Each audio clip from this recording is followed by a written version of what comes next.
just wondered, the limo show that you made, what led you to that idea exactly? Oh, you mean for my TV show? And well, I've been an entertainer for about 35 years, and you know, I run across so many wonderful, talented people in the state of Colorado, and they don't always have a platform. You know, I'm been fortunate and blessed to be on national TV and local TV and things like that, but there's so many other entertainers that don't have that opportunity. And me, I'm an entertainer's entertainer. I love to entertain, but I love to be entertained. So the passion of seeing other people has driven me to that point of, you know, doing that show. So, I've always wondered, the hat. The hat? Where did that come from? Man, let me tell you something. The hat is something spectacular, man. I wish people could actually be in my position and wear this hat. I call it the hat of love. And being an old school entertainer, you know, we always like to look like an entertainer. You know, first of all, I had a name like Ralph Williams. So I came up with limo driver. It's pretty cool, you know, limo driver. You know, it's better than saying Ralph. But then the identification, the branding. So I created my hats, you know, because, you know, to match my outfits. But you know what? They became my passion now. I got about 5 of them. And when you wear this hat, no matter where you go, people smile. And that's a beautiful feeling in today's society where there's so much negativity and so much craziness that when you can actually be responsible for making people smile. So that's kind of the hat. So we got a new one on the way. This is my Bronco hat. So. Can I head behind the camera? I'm Dawn Reese for Marble Summer Kids Camp. Could you do your ring announcer? And he's got a great voice, Jeremy. Could you kind of show him what you do, and Jeremy kind of have him follow you and see if he can do the same thing? Oh yeah, well definitely. Some of the things I've been doing, you know, as a ring announcer, you know, like I said, I had that unique voice that I can alter and change into that radio voice. So I would do things like, ladies and gentlemen, fighting out of the red corner, he weighed 165 pounds. Ladies and gentlemen, fighting out of Denver, Colorado, put your hand together for Manny the Raging Bull Lopez. So, now, let me see if you can do a little bit of that, man. So can I hear that one more time? Well, just make up something. Make up something.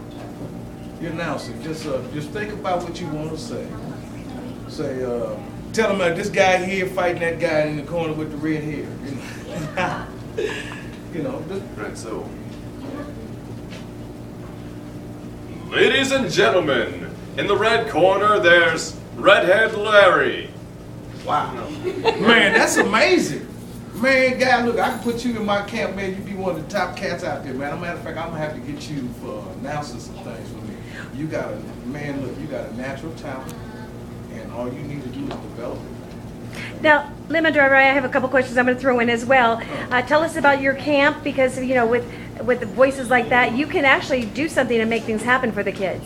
Well, that's part of what I'm trying to do, because as an entertainer, I've been blessed to have a lot of platforms, and you know, we want to pass on our gifts. Some of us old school cats, you know, we believe in passing it on.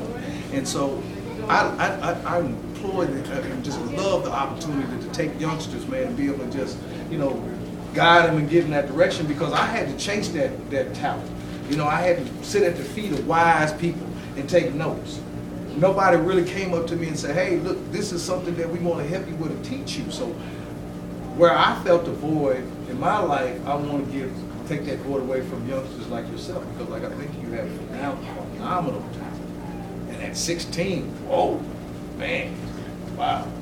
We can have him one of the hottest 16-year-olds, man, doing voiceovers. Actually, it sounded like this when I was 14 too. Wow, wow, man, I hate to see you when you're 25. Hey.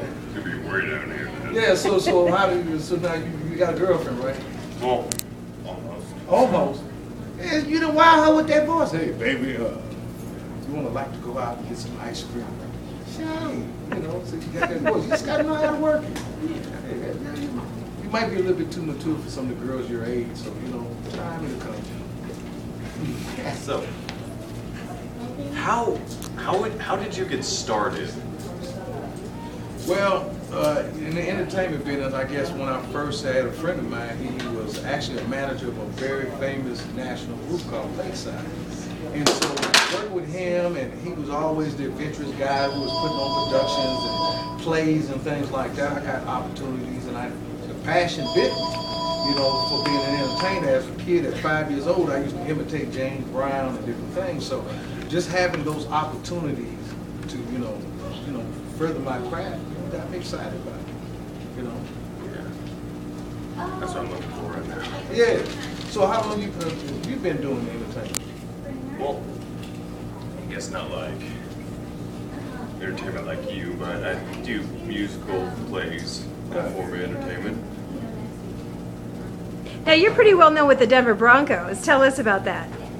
Well, being a diehard Bronco fan, I mean, I think I probably first bit the bug back in 1977, 78 when the Broncos made the playoffs, had Craig Moore and all them old guys like that, man, and the passion that the city displayed was infectious. So, you know, where I probably made my name and my mark in, you know, Bronco history is that when they were going to the Super Bowl for the first time that they won, I painted a Bronco limo. I had a famous Mercedes limo. I came out with a song called the Mile High Salute.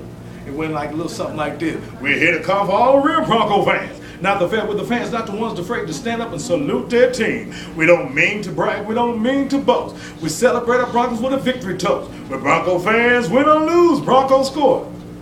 Mile High Salute. So it was an exciting and fun song to be a part of something, and knowing that, you know, all the players got to hear that song, it motivated them from Ed McCaffrey or whatever, and actually being friends with the greatest Superfan in the world ever, the late Tim McKernan, Burrow man, and we became partners. We had a TV show together, so he groomed me to be an official Superfan.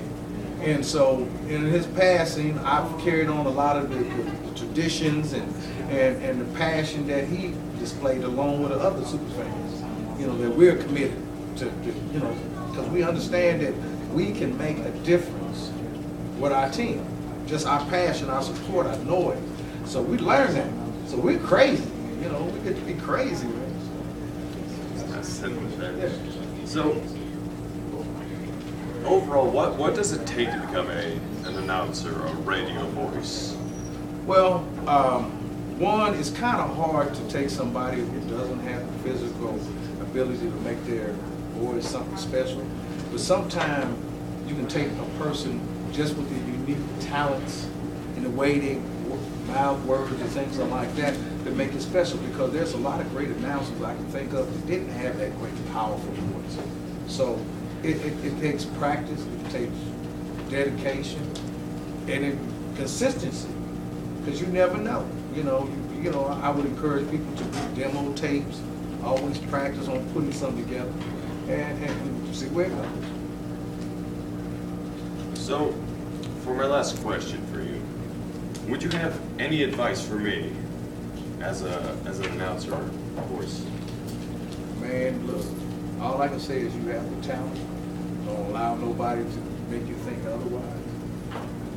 Keep your commitment on what you want to do. If it's important to you, it's going to be important to other people. So like I said, learn as much as you can. Never assume that you know something. And that's about our time up, as well as we have one more question. We'll be right back. Tell us about Limo Driver TV.